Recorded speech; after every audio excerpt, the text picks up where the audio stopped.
On July 8, 1944, a telegram was filed with the German Foreign Office in Budapest. It was a brief administrative message, phrased with the procedural neutrality that Nazi bureaucracy had mastered over many years. The document confirmed that 437,402 Jews had been deported from Hungary in just 56 days. At the bottom of the paperwork was a unit designation, IVB-4. Adolf Eichmann ran IVB-4. He was the man who wrote the transport requests, negotiated with railway offices about departure windows, and corresponded with camp commandants about what they called reception capacity. He tracked the numbers and filed regular status reports. He sent telegrams at all hours and received answers from officials across occupied Europe. Eichmann was not a general and he commanded no troops. He held no cabinet post. His rank in the SS, Obersturmbannführer, was roughly equivalent to a lieutenant colonel, a rank held by thousands of other men. 15 years later, Israeli agents would find him working the night shift at a Mercedes-Benz factory outside Buenos Aires. When confronting someone like this, the natural instinct is to look for something extraordinary, like fanaticism or pathology. We want to find some feature that separates him from recognizable humanity. However, the historical record refuses that framing. What made Adolf Eichmann dangerous was not how he differed from people in administrative offices everywhere, it was how much he was the same. Eichmann was born in 1906 in Solingen, a German city known for manufacturing cutlery. His family moved to Linz, Austria when he was 8. His father worked in mining administration and later tried to run a small business. Young Eichmann was a mediocre student who dropped out of vocational school, briefly attempted engineering, and then drifted. Through his late 20s, he worked as a traveling salesman for a vacuum oil company subsidiary. He moved through small Austrian towns, maintaining client relationships, filling orders, and submitting reports. The profile that emerges from this period is not unusual. He was simply a young man from a middle-class family who had not yet found his footing. He joined the Austrian Nazi Party in 1932 on the recommendation of a family acquaintance, Ernst Kaltenbrunner. Kaltenbrunner knew the Eichmanns from Linz and would eventually become one of the most feared men in the SS. Eichmann joined the SS shortly after. The organization was expanding rapidly and needed men who could process files, manage correspondence, and make administrative structures work. He quickly developed an instinct for institutional navigation. He knew which office held which authority and how to draft correspondence that moved things forward without triggering territorial disputes. He could get reluctant bureaucrats in other departments to cooperate by framing requests in terms of their own procedural interests. In any other context, this would be considered a professional skill. In a corporation or a ministry, it is the kind of talent that gets recognized and rewarded. He was assigned to the SD, the Nazi intelligence service, and given a portfolio that would shape the rest of his life, Jewish affairs. At the time, this was a backwater department. The SD was still finding its footing, and Jewish policy in the early Third Reich was discriminatory and violent but not yet genocidal. Eichmann's early job was essentially that of an area specialist. He read Zionist publications, attended movement events, and drafted analytical reports on Jewish organizational structures. He learned enough Hebrew and Yiddish to hold basic conversations and met with Zionist representatives to discuss the feasibility of organized emigration to Palestine. He thought of himself, apparently without irony, as an expert on the Jewish question. This detail often surprises people who already know how the story ends. In the mid-1930s, he was not a committed exterminator. He was a mid-level analyst building expertise in an assigned subject area, much like any policy functionary builds expertise by reading, networking, and reporting. This expertise would eventually turn fatal, but at this point, it was just work. What transformed Eichmann from an analyst into an operator was a single assignment. In 1938, after Germany annexed Austria, he was sent to Vienna to establish the Central Office for Jewish Emigration. The city had a large Jewish community that was now subject to Nazi policy, which at that point still favored forced emigration over physical extermination. The problem was that emigration was bureaucratically chaotic. Jews who wanted to leave had to visit dozens of offices in sequence for passport control, tax clearance, police registration, and foreign currency exchange. Each window created delays and instructions were often contradictory. The process took weeks or months and regularly stalled entirely. Eichmann's solution was consolidation. He put everything in one building so that applicants moved through a single coordinated sequence. Representatives from multiple agencies sat in the same facility and worked in parallel. The process that had once taken months began moving in days. His Vienna office processed thousands of emigration cases every month. Reinhard Heydrich, the head of the SD, described the model as a template. Himmler visited and expressed his approval. The office was soon replicated in Berlin and then Prague. What his superiors took from the Vienna project was clear. They saw a man who could take a complicated, multi-agency operation with many friction points and make it run smoothly. It was not his ideology, his brutality, or even his personal loyalty to Hitler that mattered. It was his operational reliability. He made the machine work. His superiors would return to him for exactly that reason over the next decade. Vienna also established a pattern. The system Eichmann built there was designed to move human beings through an administrative sequence to produce a predetermined outcome. In 1938, that outcome was emigration. The outcome would eventually change, but the administrative logic would remain the same. By 1941, emigration was no longer the policy. The war had closed the borders that might have absorbed Jewish refugees, and the Nazi leadership was moving toward something else. Historians still argue about how this decision took shape. They debate whether it came from a single explicit directive from Hitler, accumulated through overlapping instructions among SS leadership, or emerged through local initiatives that were later centralized. What is clear is that by late 1941, Eichmann was already embedded in the infrastructure that would carry out whatever had been decided. He had visited the early killing sites in the east, seen the gas vans at Chelmno, and toured the facilities at Auschwitz when the camp was still developing its industrial methods. On January 20, 1942, 15 senior officials gathered at a lakeside villa in the Berlin suburb of Wannsee to coordinate the final solution to the Jewish question. Reinhard Heydrich chaired the meeting. Most of the men in the room were lawyers, ministry officials, or senior bureaucrats who held doctorates. Eichmann sat at a side table with a notepad. His job was to record the minutes. The man who would be primarily responsible for implementing the Holocaust was not the decision-maker at Wannsee. He compiled the record, produced the written summary, and distributed it to 15 departments with competing interests. He was the translation layer. He was the person who converted a decision into documentation, documentation into operational instruction, and operational instruction into transport schedules and capacity calculations. Anyone can attend a meeting, but far fewer people can accurately record what was decided and then build the logistical architecture to carry it out. That narrower skill is what made him irreplaceable. What followed Wannsee was, in practical terms, a scheduling problem of enormous scale. Deportations from across occupied Europe had to be coordinated along a rail network that was simultaneously supporting one of the largest military operations in history. Each country, from France and Belgium to Greece and Hungary, presented different administrative configurations and local bureaucracies that had to be integrated into the deportation process. Timing conflicts between military transport requirements and deportation schedules were constant. Eichmann's office became the clearinghouse for deportation logistics across the continent. He wrote to railway authorities about special train allocations and corresponded with the foreign ministry when deportations required diplomatic coordination. He received and relayed information about conditions at the camps, including what the documents from this period call processing capacity. He tracked numbers, reported upward, and adjusted schedules when operational realities required it. The German National Railway, the Reichsbahn, billed for the transportation at standard commercial rates.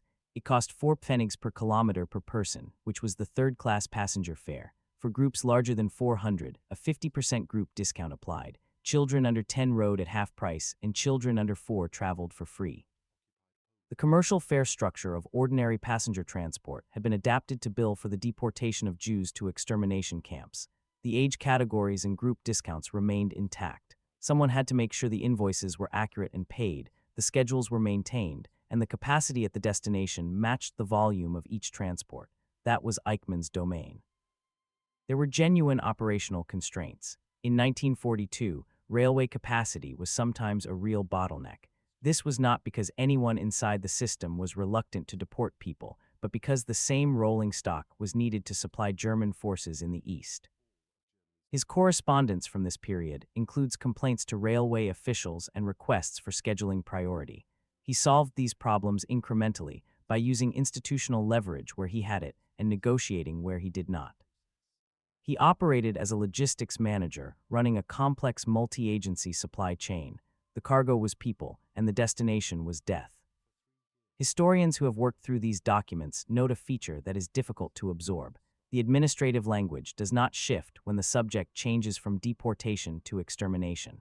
The same neutral procedural vocabulary and bureaucratic register move across operational decisions of completely different moral character.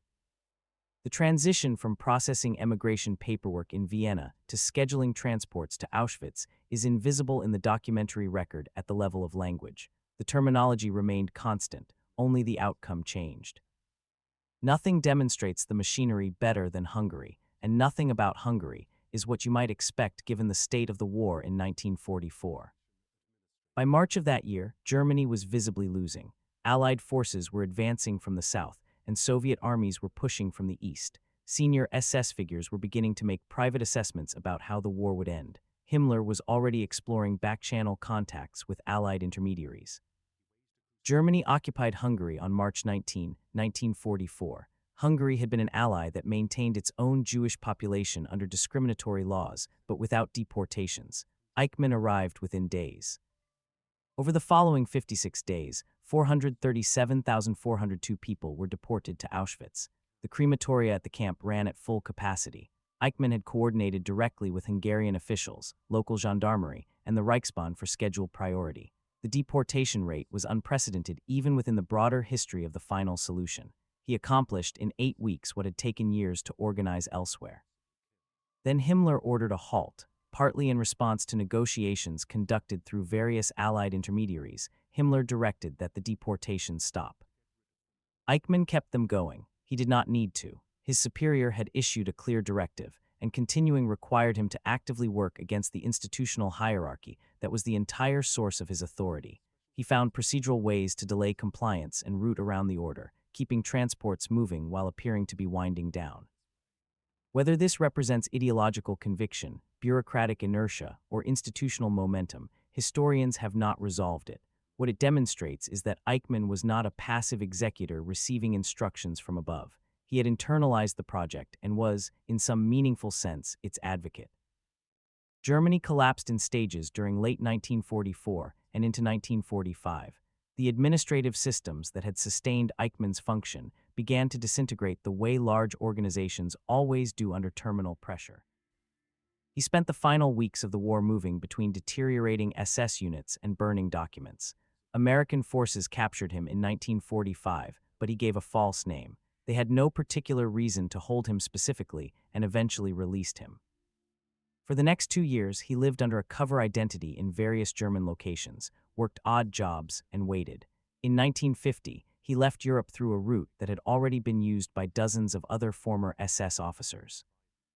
The escape required the same skills his job had required. He had to know which office issued which document and understand what each checkpoint needed. He moved sequentially through a process without triggering a review. A network of contacts in Rome, organized in part through a Franciscan friar named Wahudel, produced the necessary paperwork. The International Red Cross issued a travel document in the name Ricardo Klement, and an Argentine agency processed the visa. Bureaucratic systems have a consistent logic. You navigate them the same way regardless of what they administer. By mid-1950, Ricardo Klement had arrived in Argentina. He found work at a water company and eventually landed at a Mercedes-Benz plant outside Buenos Aires. His wife Vera came separately with their children. They settled in a neighborhood called Florida East and later moved to San Fernando, into a modest house on Garibaldi Street that he partly built himself. He lived carefully. Buenos Aires in the early 1950s had a visible community of former SS officers who attended social events and kept in contact, but Eichmann did not join them. He maintained minimal contact with people who knew who he was and did not attend Nazi social functions. He kept a low profile in a city where that was not difficult if you were willing to live quietly and work. His operational discipline in Argentina reflected something the documentary record had consistently shown about him. He understood how surveillance and exposure worked from the inside. He had spent his career building systems for tracking, documenting, and identifying people, and now he used that knowledge to avoid being tracked himself. What eventually exposed him had nothing to do with sophisticated intelligence work. It came from a conversation between teenagers. Lothar Hermann was a German Jewish survivor who had emigrated to Argentina after the war. His daughter Sylvia began dating a young man named Klaus Eichmann, who mentioned during the relationship that his father had been an important figure in the SS. Sylvia told her father, Lothar Hermann wrote to Fritz Bauer, a German Jewish prosecutor working in West Germany. Bauer had spent years building cases against Nazi war criminals while working inside a government that was deeply reluctant to pursue them. Bauer passed the information to Israel, bypassing German authorities because he did not trust them to act on it. The Mossad assigned a small team. An agent named Zvi Aharoni conducted surveillance, observed the man at the San Fernando address, and mapped his daily routine over several weeks. The operation found Eichmann in part because he had a habit. He took the same bus home from the factory at the same time and walked the same route from the stop to his house. The man who had once built systems for tracking people had become predictable in his mid-50s. On the evening of May 11, 1960, he stepped off the bus and was grabbed by waiting agents. They took him to a safe house. After securing him, the team asked him to confirm his identity. He gave them his SS membership number from memory. He knew immediately that denial was pointless.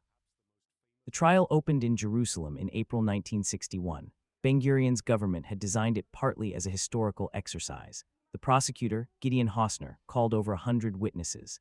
Many were survivors whose testimony addressed the broader history of the Holocaust rather than Eichmann's specific acts. The intent was pedagogical, to build a public record for a generation that had not lived through it. Eichmann sat in a bulletproof glass enclosure and spoke for weeks. He acknowledged the facts of the deportations, but insisted he had been following orders. He presented himself as a mid-level functionary executing policy made by men above him, someone without meaningful authority to question or deviate from institutional directives. Hannah Arendt was there, reporting for The New Yorker. Her dispatches produced one of the most contested phrases in post-war intellectual history, the banality of evil. What she observed was that Eichmann did not appear monstrous. He spoke in bureaucratic clichés and seemed fluent only in an official register. There was, in his testimony, no evident private interior the prosecution could reach. She was partly right, but historians have been working out the nuances ever since. Eichmann was not simply an ordinary man swept along by institutional forces. The Hungarian deportations demonstrate that he was something more than a passive receiver of instructions. However, Arendt was observing something real about the relationship between bureaucratic function and moral visibility. The machinery he operated was designed to put distance between decisions and consequences. The people signing transport requests never saw the camps, and the people at the camps did not know the names of those signing the requests. His testimony at trial was also its own kind of administrative performance. He acknowledged the logistics while minimizing his decision-making authority. He admitted he had known what the camps were doing, while claiming he held no power over what happened there. The glass box testimony was a managed disclosure designed to control the narrative and limit his liability. He was found guilty on all charges and executed by hanging on May 31, 1962. He was the only person put to death by a civilian Israeli court in that country's history. His ashes were scattered in the Mediterranean, outside Israeli territorial waters, so that there would be no grave. What Eichmann left behind is not simple to categorize. He left behind a documentary record of memos, transport requests, and scheduling telegrams. This paper trail has given historians a detailed understanding of how the administrative infrastructure of the final solution actually functioned. Without the records he generated, that understanding would be much thinner. He also left behind the debate Hannah Arendt started. We still wonder whether the most dangerous participants in bureaucratic atrocity are the true believers or the competent administrators who process the work without requiring their own conviction. Finally, he left behind an argument about systems that is difficult to accept. Modern organizations of all kinds depend on a division between decision and implementation. The people who make policy are rarely the people who carry it out, and those who carry it out are rarely in a position to assess the full consequences of their actions. This division is not unique to criminal institutions. It is how bureaucracies function. The administrative machinery Eichmann operated was not alien to the ordinary logic of institutional life. It was an extension of it, pushed into territory that ordinary institutions are not supposed to reach. The chain between the desk and the consequence was long enough that each link could seem like something else entirely. It could look like a scheduling decision, a capacity calculation, or a billing adjustment. That distance is what Eichmann shows us most clearly. He is not the face of evil, but the face of the person who made sure the paperwork was filed correctly. Whether that distinction still offers any comfort after Auschwitz is a question the historical record declines to answer.